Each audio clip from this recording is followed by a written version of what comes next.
Buenas tardes, ¿cómo están? Un gusto de estar de nuevo con ustedes. Bueno, el gusto es nuestro. Adriana, ¿de qué hablamos hoy? Bueno, Tenemos sí, a pedido Sí, te tuyo y escucho. con muy...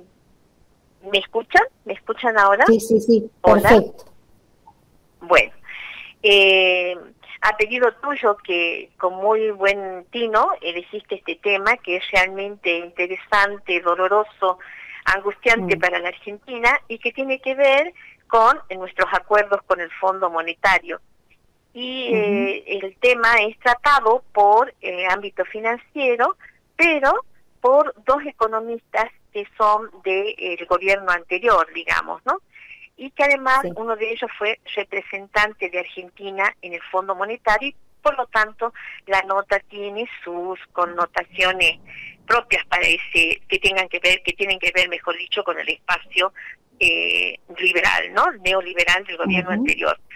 Bueno, lo interesante de esto es que se está hablando de el entendimiento que tiene que establecer la Argentina con el Fondo Monetario Internacional y que tiene que ser ahora, en estos tiempos, no muy ujú. alejado, pasadas las elecciones, pasadas las PASO. Y Bien. ese entendimiento tiene que ver con una serie de compromisos que tendrían que hacer el Estado argentino con respecto a su política económica. Y ese compromiso o esos compromisos van a ser extendidos durante una década. O sea que se deben cumplir ciertas políticas que se van a establecer en acuerdo con el Fondo Monetario, políticas económicas que van a durar una década. Por lo tanto, es muy, pero muy afligente el tema, ¿no? Sobre todo Ujú, porque la orientación que van a tener esas políticas tendrían que ser soportadas por nuestro gobierno, pero a su vez concluidas por el gobierno que venga después en el 2023 y ujú, por lo tanto van a ser de largo tiempo estas políticas. Ahora, fíjate que la nota en ámbito financiero dice que tiene que haber un entendimiento entre el oficialismo y la oposición. ujú, Y además, bueno, se llevó a cabo hace poquito, la semana pasada, el Consejo de las Américas, donde Santiago Cafiero, jefe de gabinete, y Sergio Massa dijeron que la Argentina necesita un acuerdo político. Y ese acuerdo político es entonces lo afligente. Ahora bien, ujú. ¿quién es el Consejo de las Américas? El Consejo de las Américas, le contamos a nuestros oyentes, que es una organización empresarial de los Estados Unidos, una organización empresarial estadounidense que tiene como objetivo mantener un libre comercio, los mercados abiertos, todo en base supuestamente a valores democráticos, que van a saber, o mejor dicho, si Mm, sabemos que entienden por valores democráticos, ¿no? claro. Entonces, ese Consejo de las Américas es el que, bueno, allí en ese consejo, tanto Cafiero como Massa hablan de que hay que tener un acuerdo político en Argentina. Y esto tiene que ver con lo que es la ley de sostenibilidad de la deuda, porque resulta que esta ley, que fue promulgada por nuestro gobierno nacional en marzo del año 2021 de este año, habla Ujú, de fortalecimiento de la sostenibilidad de la deuda pública y que establece que el endeudamiento en moneda extranjera, bajo ley extranjera, con lo que se llama prórroga de jurisdicción, que es aceptar una jurisdicción para resolver los problemas que derivaren de los acuerdos en otro lado, que no es la Argentina, necesita autorización del Congreso de la Nación. ujú. Entonces es por eso que se está hablando de que tiene que haber un acuerdo político, porque tienen que estar de acuerdo la oposición y el oficialismo para que esa ley salga, para que esa ley del acuerdo que se va a hacer con respecto a lo que es el plan de facilidades extendidas, que es el plan al que nosotros tenemos que acceder para pagar la deuda, ¿no? Entonces tiene Claro. que haber un acuerdo por parte del Congreso. Ahora, ¿cómo hacer para que sea posible ese acuerdo? Si bien es cierto que ya el kirchnerismo más duro ha aceptado que este plan de facilidades sea 10 años, porque tiene de interesante que se reducen las tasas de interés, que se comienza a pagar en el 2026. Sin embargo, tiene este otro aspecto, que es el tema de las instrucciones del Fondo Monetario para nuestra economía, ¿no? Claro. Y el plan de facilidades, este famoso plan de facilidades, es para los países que tienen problemas como nosotros, problemas de años, problemas estructurales. Entonces, esos problemas, esta gente del Concilio de las Américas y también economistas que son más bien los derechosos, dicen que requieren reformas que se necesitan llevar a cabo en largo tiempo y por lo tanto tenemos que llegar a un acuerdo en el Parlamento. Ahora bien, pensemos que en el Parlamento, quienes han hecho esta nota en ámbito financiero dicen que hay dos partidos. Ellos le llaman partido a los frentes, ¿no? Pero en realidad no se trata de dos partidos, se trata de dos visiones económicas. Una de ellas la neoliberal y la enfrentando a los espacios nacionales y populares, porque son dos visiones totalmente diferentes. Entonces, el tema es, a ver, si esto se llega a establecer en un acuerdo, ¿qué es lo que nos van a exigir? ¿Cuál es el menú? Y diríamos que es otra vez sopa, ¿no? Porque es reducir el déficit fiscal primario, que para nuestros oyentes les contemos que eso significa disminuir lo que se llama gasto público y que eso significa no más políticas sociales, políticas públicas a favor de los sectores vulnerables, ¿no? Entonces, eso por un lado. Después, flexibilizar el mercado laboral, que ya sabemos también lo que implica menos derechos o conculcar los derechos de los trabajadores en cuanto a indemnizaciones y demás. También reducir la inflación, que también sabemos lo que significa reducir la inflación, y el cepo cambiario. El cepo cambiario es abrir el mercado cambiario al mundo. Así que todas estos condicionamientos son realmente espeluznantes, ¿no? A mi parecer, son espeluznantes. ¿Y sabes qué tenemos que agregar a esto? ¿Qué están haciendo los fondos de inversión? Los fondos de inversión son aquellos a los que les debemos aparte del Fondo Monetario. Y fíjate que los grandes fondos como BlackRock, como Fidelity, como Templeton, están ahí, ¿no? Esperando, y han tomado la decisión de presionar al Fondo Monetario después que pase el 10 de diciembre o después que pasen las elecciones. Y ahora, ¿qué van a hacer estos fondos? ¿Quiénes son estos fondos? Estos fondos son los que canjearon los bonos de la deuda hace un año, ¿no? Bajo legislación internacional. Y ellos son los que van a estar presionando al Fondo Monetario para que sus posiciones, sus bonos, la cotización de sus bonos mejoren, y para eso necesitan que realmente sean cláusulas duras las del Fondo Monetario Internacional, y estas cláusulas duras son manejar nuestra economía. Así que bueno, estamos ante un problema serio, no sé en qué va a derivar, pero vos fíjate que la misma preocupación que los fondos la tiene el Fondo Monetario. Pero con el Fondo Monetario nosotros podemos renegociar, podemos extender los plazos, pero a los bonistas, a estos hay que pagarles. Y hay que pagarles con la reserva o emitiendo nuevos títulos de la deuda nuestra, de la deuda soberana. Entonces, estamos ante un aprieto, ¿no? Y seguramente estos bonos van a insistir, porque necesitan que nosotros les aseguremos que van a poder cobrar a partir de 2025. Así que mira cómo se nos presenta la situación, y acá tenemos que agregar que la deuda nuestra se cerró en el 2020 en 271.505 millones de dólares. Mira lo que es nuestra brutal deuda, ¿no?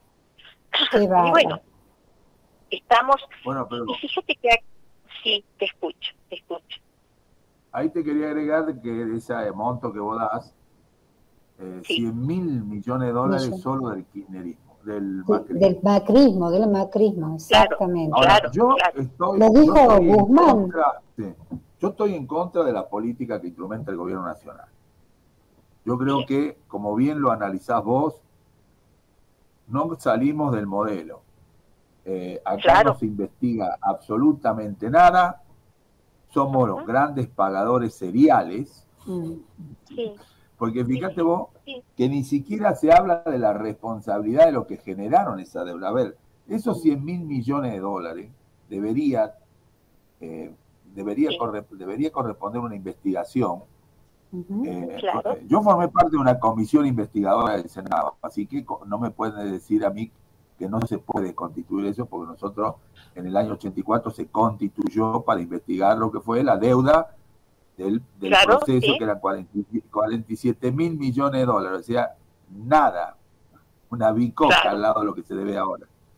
Entonces, se formó una comisión que iba a ser bicameral. Después los diputados, como siempre, se asustaron, entre eso Manzano, pura bla bla bla, y la terminamos haciendo en el Senado. Y ahí sí le rindo un homenaje en este programa a Pancho Villada, al senador Villada, con el cual yo laburaba, que es padre del actual ministro, pero que falleció. Pero fue la iniciativa de Pancho constituir en el Senado la comisión. Y logramos investigar y se logró procesar a Martínez de Oz en el tema YPF. ¿Qué te quiero decir?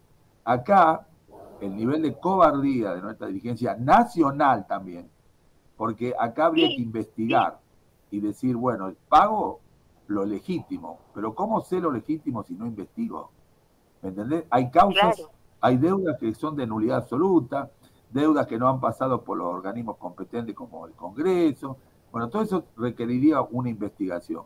De nada se dice. Y además, tenés que decir que si encontráis irregularidades, los responsables serán los patrimonios personales de los que generaron esta deuda. Se llame Macri, se llame, ¿cómo se llama el otro? El amigo de él, el entrañable amigo. Bueno, Caputo y toda la chufla.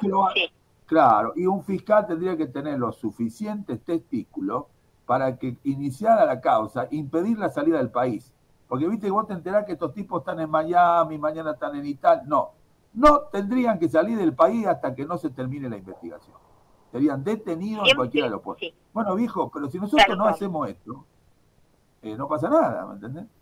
Y muchos de estos tipos se dicen peronistas. Y el peronismo el Perón no generó deuda, al contrario. La deuda la empezó a generar la Libertadora, la fusiladora. Perón no quería tener deuda. Bueno, yo te digo, no estoy de acuerdo. No, lógico. Si uno es un habitante del campo nacional y popular a favor del pueblo argentino, no puede estar de acuerdo. Pero vos sabés que hablando de esto que vos dices que está en manos privadas, viene de manos privadas la deuda, digamos, tenemos que recordar que la deuda neta, que viene a ser la exposición, así se llama, exposición neta argentina, ¿verdad? Es que viene de calcular el stock de los activos externos que poseemos nosotros y le restamos los pasivos, o sea, lo que debemos externos, resulta que nos da a favor. Es como que la Argentina es acreedora neta del resto del mundo, ¿no? Como que, pero fíjate que esa acreencia, porque tenemos deuda y acreencia, ¿no? La deuda es del pueblo, es de todos nosotros, porque la deuda es pública y está dividida en todos nosotros. Pero las acreencias, la cosa buena, es de pocas empresas argentinas grandes y de personas acaudaladas, aquellas que no quieren incluso pagar el impuesto a la riqueza. Así que eso es lo interesante, ¿no? Darnos cuenta de quién, porque con la apertura del mercado cambiario de Macri, la fuga de capitales, el endeudamiento que él tomó fue público, pero ¿para qué? Para favorecer a empresas y a personas acaudaladas y riquísimas en el país. Y eso es justamente lo que vos estás diciendo, Nicolás, ¿no? La desigualdad Mirá, absoluta que nos condena. Te recomiendo, vos que te gusta mucho la economía, hay un artículo en el diario del 29 de agosto, o sea, el domingo, Sí. el domingo, en página 12, de Alfredo Zayá, Ajá. que dice, detalle de cada uno de los desastres financieros realizados en apenas 4 años de gestión. Y te empieza a enumerar esto que vos estás charlando. Ujú. El kirchnerismo agotó en apenas 24 meses, en 2 años, Sí. el acceso al financiamiento voluntario en dólares en el mercado internacional.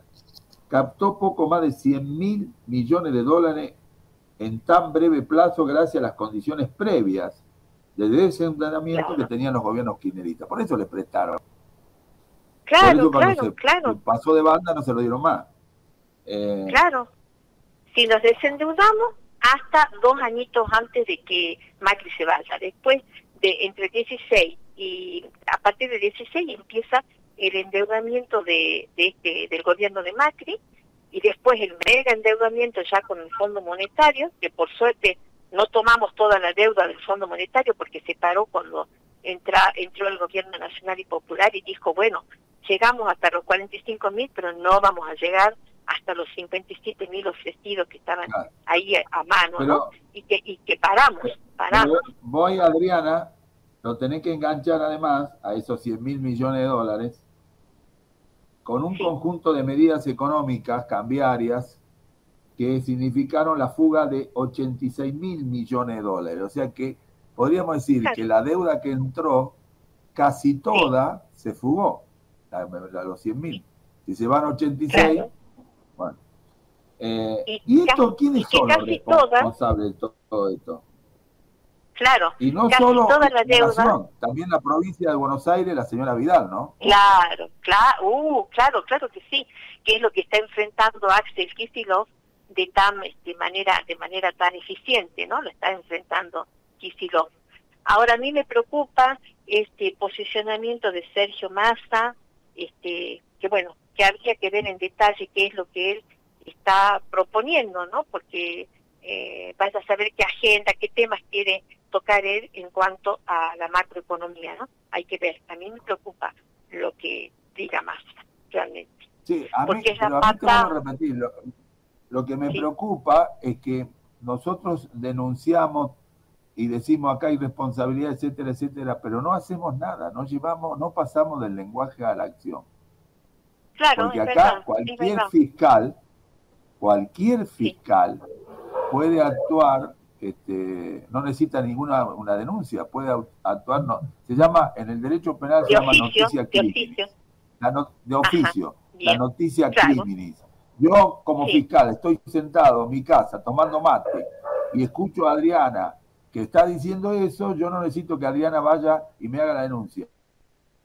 Claro, así es. Pero no tenemos quién, no hay quién. Ese es el problema. Yo puedo citarlo a Macri, desde Salta, lo puedo citar a Macri a que me explique qué ha pasado acá, y además funcionarios. La pregunta es por qué no lo hacemos, ¿no? Claro, porque te digo, no hay quién. No tenemos esas personas que tomen a su cargo lo que tienen que tomar, ¿no? Dadas sus posiciones dentro del esquema decisorio del gobierno o de nuestra república, por decirlo de alguna manera, no tenemos quienes tomen ese trabajo a su cargo, esa tarea. Bien, y bueno, creo que hay que atender entonces a esta cuestión en los próximos días, porque ahora va a estar el tema ahí candente, y bueno, no sé, tal vez nosotros desde los medios hacer lo que podamos, ¿no?